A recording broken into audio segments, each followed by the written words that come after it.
Hey everybody, how are you? Brian Murray from Caring Transitions in Charleston here. Our latest online auction that's coming up. I have a couple of items in here that I'd just like to talk about, my experience, what they are, where they come from, and it's kind of value in today's market. So right here I have some Waterford crystal, and we have some lots of crystal in this auction that is going live on Wednesday night. My experience with Waterford crystal is coming from the same country. I do know a little about its background, and it was first produced in Ireland in the 1750s.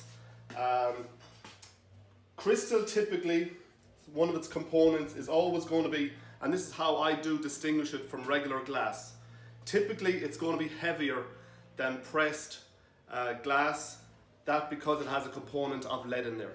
And to distinguish them both, if you get a tumbler the same size as this one in typical pressed glass, hold them weight-wise, the crystal is always a little more heavy.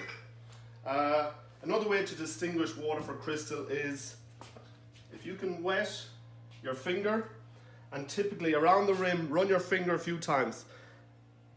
And you won't hear this too clearly on the video, but it will give you a little sort of a hum sound.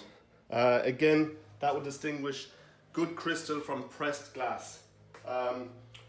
Another obvious characteristic of Waterford is its maker's mark and etchings. So from 1750 to about 1850, Waterford crystal had an etching that was of Penrose, I beg your pardon, and Waterford.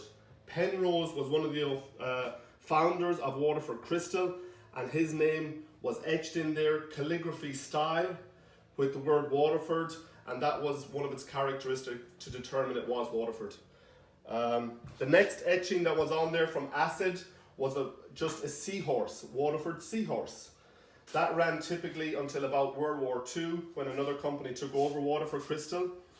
Then the most common one we see today typically is just the etching with acid stating the word Waterford.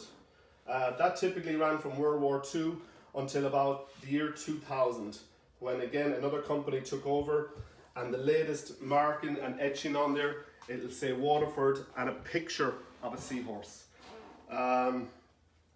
Again, Waterford crystal, what makes it so valuable, each one is individually made and hand blown.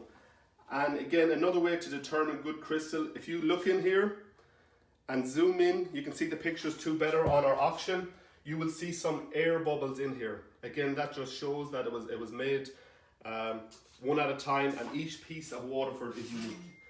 Again, going back to the Penrose Waterford, this is the more desirable one. This is the one that was produced in Ireland, and like I say, in the 1750s up to the 1800s.